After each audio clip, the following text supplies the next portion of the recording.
Donald Trump a accueilli, lundi 13 février, Justin Trudeau à la Maison-Blanche. La rencontre est délicate pour le Premier ministre canadien, qui espère esquisser un compromis sur le libre-échange mais aussi faire entendre sa différence sur des sujets comme le climat ou l'immigration. Troisième dirigeante étranger reçue par le nouveau président républicain, après la Britannique Theresa May et le Japonais Shinzo Abe.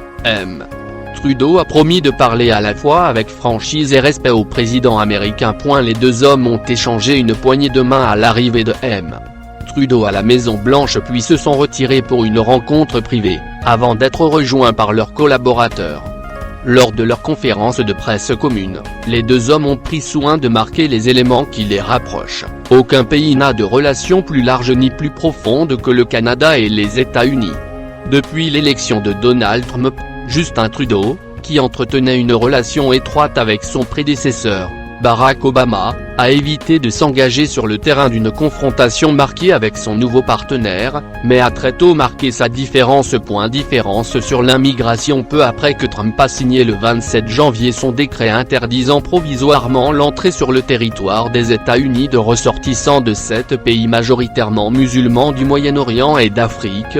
Il a annoncé sur Twitter que le Canada accueillerait ceux qui fuient la persécution, la terreur et la guerre, indépendamment de leur foi. Lors de leur conférence de presse commune, le Premier ministre canadien a promis de poursuivre la politique d'ouverture sur les réfugiés, rappelant que le Canada avait accueilli près de 40 000 réfugiés syriens l'année écoulée.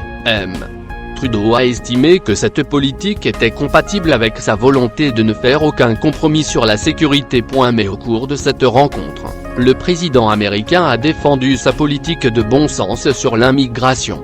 Nous ne pouvons pas laisser les mauvaises personnes entrer, les citoyens de notre pays veulent cela, a-t-il fait savoir. L'ALENA en question. L'entretien ont également porté sur le commerce, alors que Trump a promis de renégocier l'ALENA entrée en vigueur en 1994 entre les États-Unis, le Canada et le Mexique. Mais au cours de cette conférence de presse lundi, le président américain a salué les relations commerciales exceptionnelles avec le Canada, évoquant la nécessité de simples ajustements.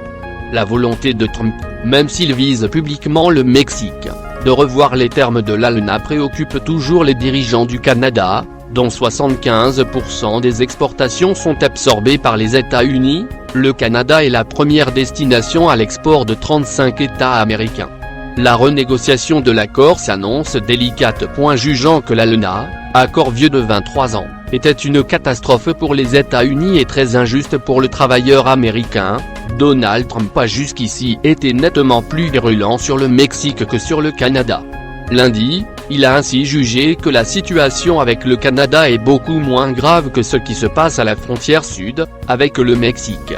Fervent partisan du libre-échange, Trudeau avait, pendant la campagne électorale américaine, mis en garde contre la tentation du repli et du protectionnisme. Accord sur Keystone XL. Les deux hommes sont, en revanche, à l'unisson sur le projet de gigantesque oléoduc Keystone XL reliant le Canada aux États-Unis. En 2015, le président Obama avait enterré ce projet de construction. Mais le 24 janvier, le locataire de la Maison-Blanche a choisi de donner une seconde vie à l'oléoduc devant relier les sables bitumineux de l'Alberta au sud des États-Unis. À Ottawa, on se réjouit de la décision de Washington. Je suis en faveur de ce projet d'oléoduc, parce que cela va amener de bons emplois pour les Albertains, de la croissance économique, s'était justifié le Premier ministre canadien.